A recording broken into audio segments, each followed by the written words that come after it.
Hi, this is Kathy Sadler, and I'm doing my presentation on tapping. But first, I'd like to talk to you about an article I read in the Cecil Whig of Elkton, Maryland, and it was dated April 25th, 2017. The headlines read, Carfentanil brings new threat to opiate epidemic. It talks about a new synthetic opiate that is on the streets of Maryland. Our governor, Larry Hogan, posted this on the article.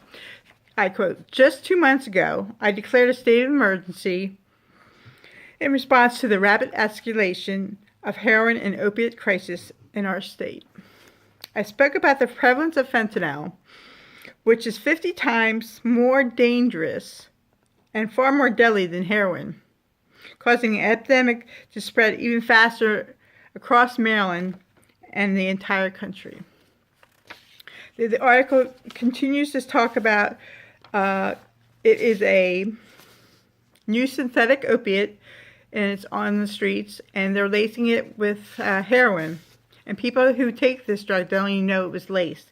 And Carfentanil is 10,000 times more potent than morphine.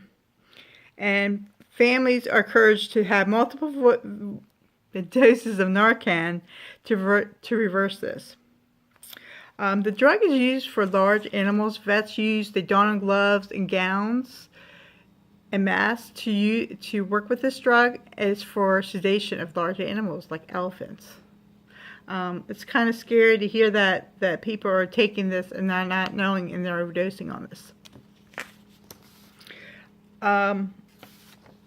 Which helps, but for our practice, I work in an LTAC, and we do have people who've been drug abusers, and now they have heart issues and stuff like that. But it is an escalating problem, and I don't have an answer, and I think that we're just coping with it in the nursing practice as best as we can.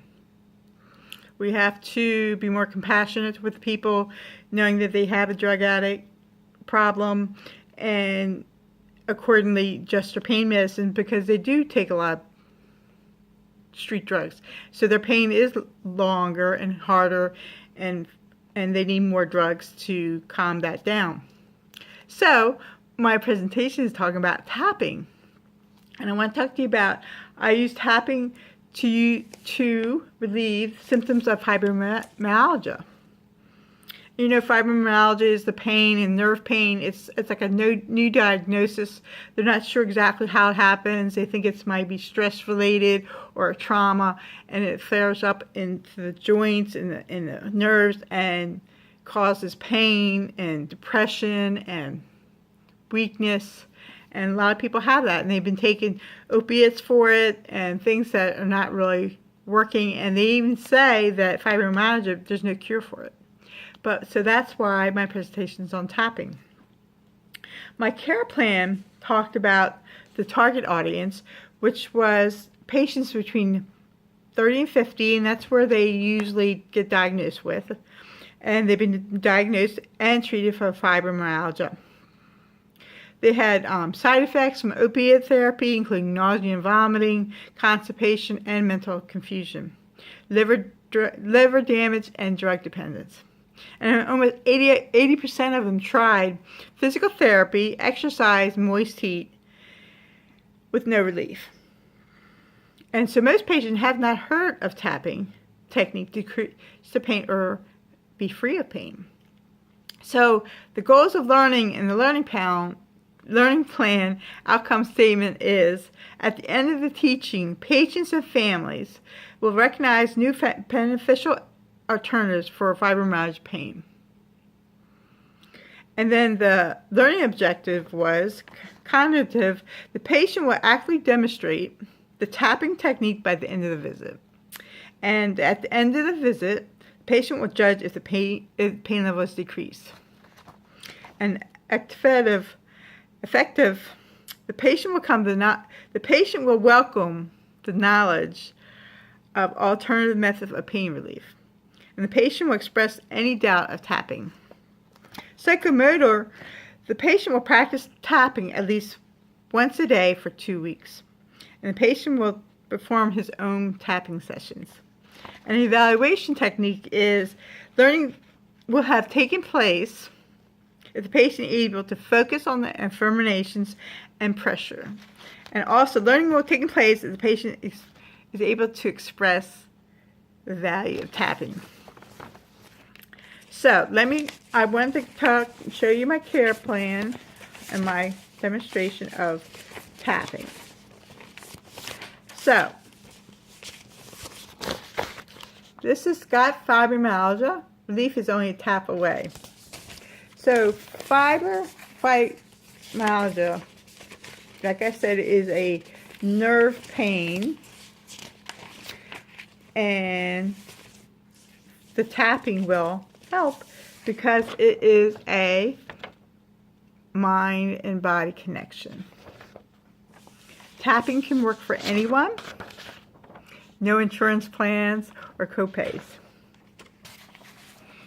Also, tapping can be done anywhere at home, and it's very easy to use. But tapping it's a combination of techniques.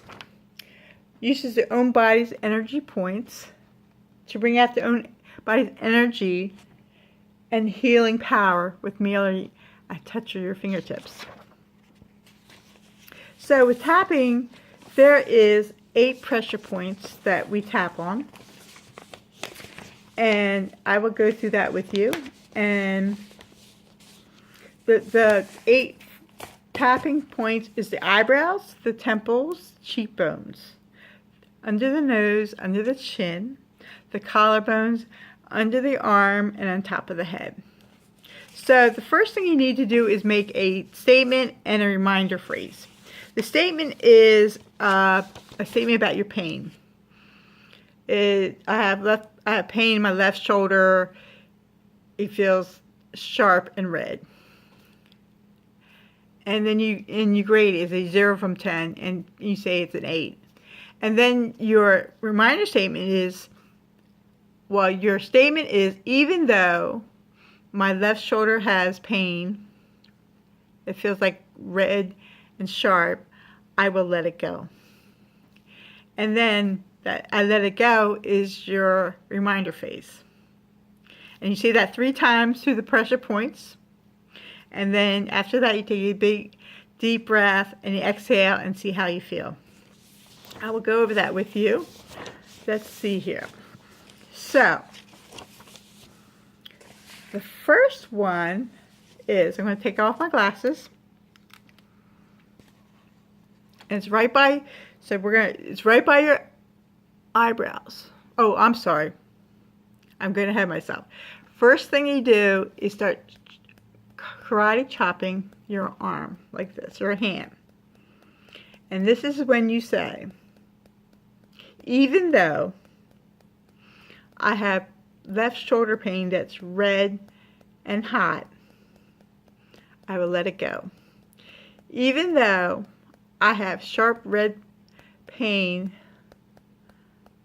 in my shoulder, I will let it go. Even though I have red sharp pain in my shoulder, I will let it go. And then you go to the eyebrows, but now you just say your reminder phrase. I will let it go. I will let it go. I will let it go. And then you go to your temples. I will let it go. I will let it go. I will let it go. And then to your cheekbones. I will let it go. I will let it go. I will let it go. And then under your nose. I will let it go. I will let it go. I will let it go. And then to your chin. I will let it go. I will let it go. I will let it go. And then to your collarbone. I will let it go. I will let it go. I will let it go. And then under your arm. I will let it go. I will let it go. I will let it go. And the last part is the top of your head. I will let it go. I will let it go. I let it go. Now take a deep breath and let it out. And how do you feel? Well, on a scale, if you were an 8, maybe you're a 6 now.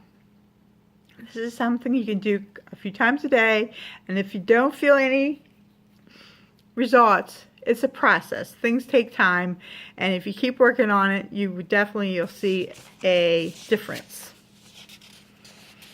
And it will get more easier when you do it more. So here, this little guy here says, seriously, this is my happy face, when I ask how good it is.